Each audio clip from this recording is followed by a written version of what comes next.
ஆண்டாள் திவ்ய திருவடிகளே சரணம்.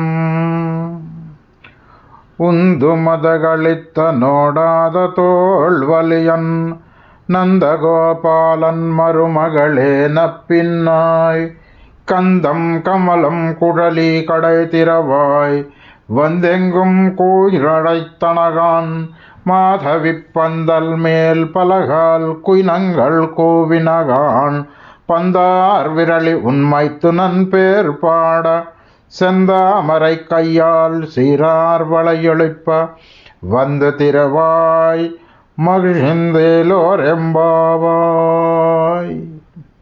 18వ పాశురం తిరుప్పావైలో. ఇది చాలా అద్భుతమైన పాశురం. ఇందులో అమ్మవారు మేల్కొల్పబడుతున్నారు. ఉందు మదగళిత్త నోడాద తోల్వలియన్ నందగోపాలన్ మరుమగళే నప్పిన్నాయ్. మదజలమును స్రవించుచున్నటువంటి ఏనుగుల బలము గలవాడు, వెనుదీయని భుజబలము గలవాడునైన నందుని యొక్క కోడలా అని పిలుస్తున్నారు. ఈమె నందుడి యొక్క కోడలు కదా. ఆ నందుడు చాలా గొప్ప బలము ఉన్నవాడు అని చెప్తున్నారు. కందం కమలం కుడలి గడ తిరవాయి. ఆ సువాసన గుబాళించుచున్నటువంటి కొప్పు గలదానా గడియ తీయమ్మా అని అంటున్నారు. ఇక్కడ సువాసన ఉన్న కేశపాశము అంటే జ్ఞాన సంపద గల అమ్మ అని అర్థం. వందెంగుం, ఇక్కడ అంతటా కూడా కోళ్ళు వచ్చి కూస్తున్నాయని అంటున్నారు. మాధవి పందల్ మేల్ పలగాల్ కుయినంగల్ కోవినగాన్, అంటే మాధవి పందిరి మీద కోయిలలు కూడా కూస్తూ ఉన్నాయి అని చెప్తున్నారు. పందార్ విరలి, ఆమె యొక్క హస్తంలో ఒక బంతి ఉన్నదంట, దాన్ని వర్ణిస్తున్నారు. ఉన్మైత్తు నన్ పేరు పాడ, నీ మేనబావ యొక్క పేరును పాడటానికి అంటే కీర్తించటానికి సెందా మరైకయ్యార్ సీరార్ వళయొళెప్ప వంద తిరవాయి మహిళిందు, ఎర్రని తామర పువ్వులను పోలిన చేతితో సౌందర్యభరితమైనటువంటి గాజులు గల్లుమని ధ్వనించగా వచ్చి సంతోషంగా తలుపు తెరువమ్మా అని అంటున్నారు ఈ యొక్క పాశురంలో. ఈ పాశురాన్ని అనుసంధానం చేసుకుంటుంటే మనకు కొన్ని సందేహాలు వస్తాయి. ముందు ఆ సందేహాలు తీర్చుకునే ప్రయత్నం చేద్దాం. ఇప్పటి వరకు ఎవరెవరిని మేల్కొల్పింది గత పాశురంలో అంటే 17వ పాశురంలో నందగోపుని భవనంలోకి ప్రవేశించింది. అక్కడ నలుగురు శయనించి ఉన్నట్లుగా అమ్మ గోదామాత చూచింది, వాళ్లను మేల్కొల్పింది. మొట్టమొదటిగా నందులవారు, నందగోపుడు. ఆయన ఏమనుకున్నాం మనము, ఆచార్యుడు. ఆ పక్కన శయనించి ఉన్న ఆమె యశోద. యశోద అంటే తిరుమంత్రము. ఆ పక్కన కృష్ణ భగవానుడు, ఆ పక్కన బలరాముడు.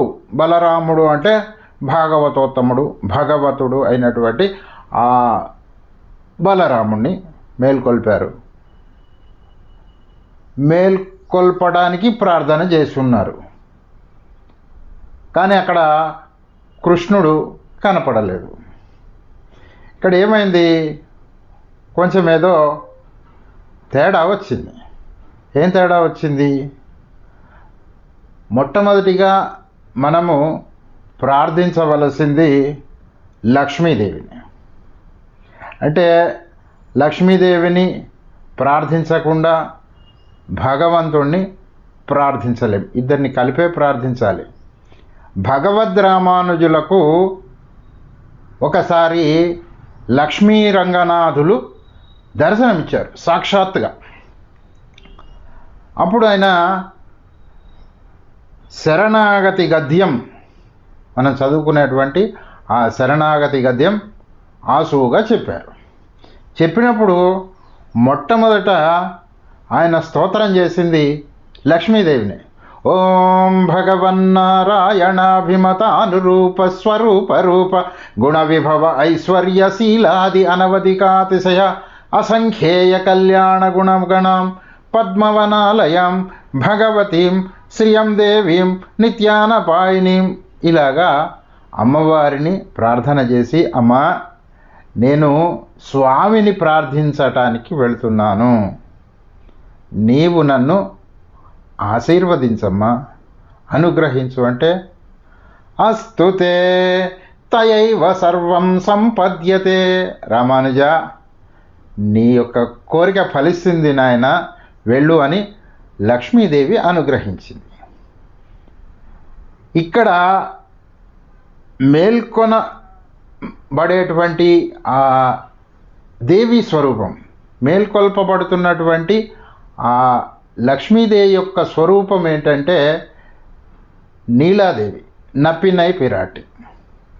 ఇక్కడ మనకు ఒక సందేహం వస్తుంది, ఏమండి నీలాదేవి ఎవరు, లక్ష్మీదేవి ఎవరు, కాస్త విపులంగా తెలుసుకుంటే బాగుంటుంది అని అనిపిస్తుంది. పరమపదంలో ముగ్గురు దేవేరులు ఉంటారు, శ్రీదేవి, భూదేవి, నీలాదేవి. అదే పాలకడల్లో ఇద్దరే ఉంటారు, శ్రీదేవి మరియు భూదేవి. అదే భూమి మీద స్వామి అవతార స్వీకారం చేసినప్పుడు శ్రీదేవి కానీ భూదేవి కానీ నీలాదేవి కానీ ఎవరో ఒకళ్ళు వాళ్ళు కూడా వస్తారు. ఇక్కడ నీలాదేవిని ప్రార్థిస్తున్నారు కృష్ణావతారంలో.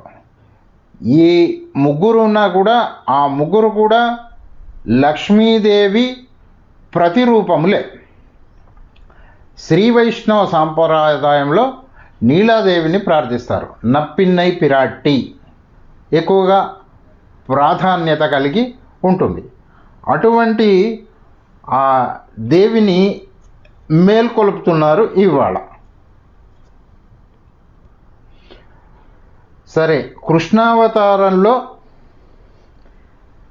ఆ నీలాదేవి ఎలాగా భార్య అయింది కృష్ణ పరమాత్మకు చూద్దాం. ఈ నీలాదేవి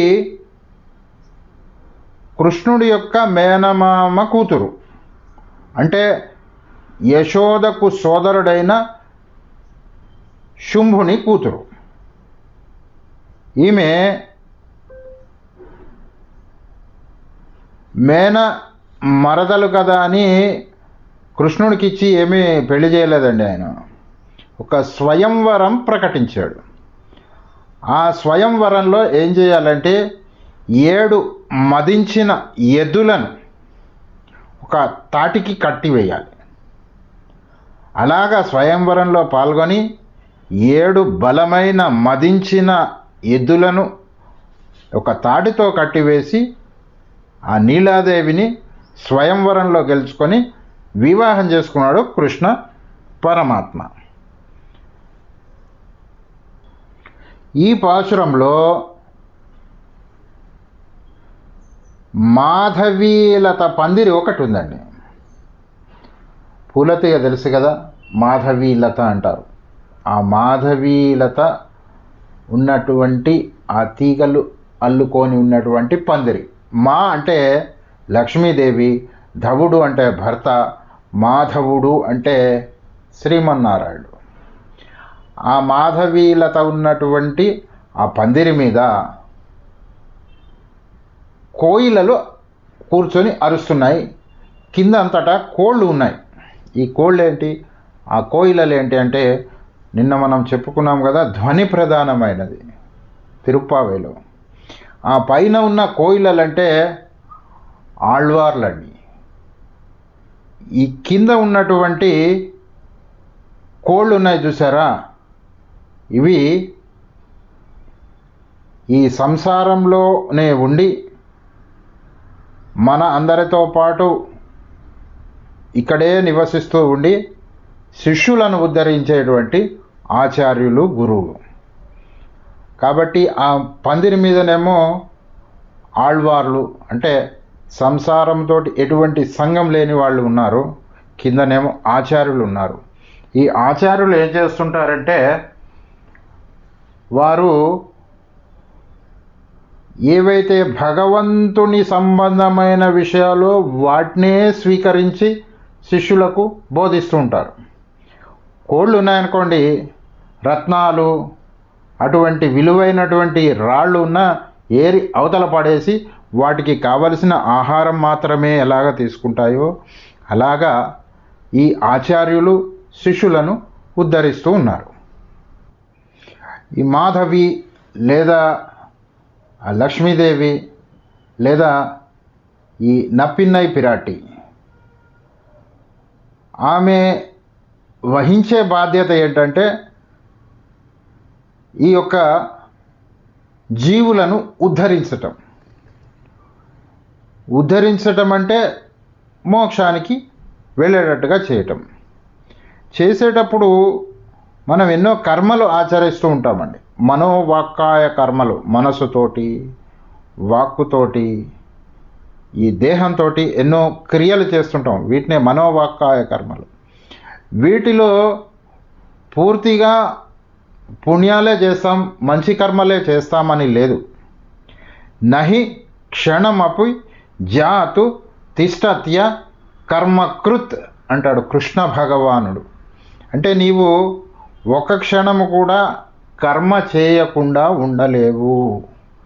కాబట్టి ఈ జీవులలో ఉండేటువంటి దోషాలను లేకపోతే వాళ్ళు చేసినటువంటి పాపాలను పరమాత్మ దృష్టిలో పడకుండా చేసి ఆ పరమాత్మకు ఈ జీవుల గురించి సిఫార్సు చేసేది లక్ష్మీదేవి. కాబట్టి ఈ లక్ష్మీదేవి యొక్క పాత్ర చాలా గొప్పగా ఉంటుంది. పురుషకార భూతురాలు అని అంటారు. పురోస అంటే అధికముగా ఇచ్చేది. ఏంటి అధికముగా? అన్నిటికన్నా అధికముగా గొప్పగా ఇచ్చేది ఆ మోక్షమే. ఆ మోక్ష సామ్రాజ్యంలోకి ప్రవేశించాలి అంటే అమ్మవారి కరుణ అవసరం. కాబట్టి ఆ అమ్మను లేపుకొని స్వామి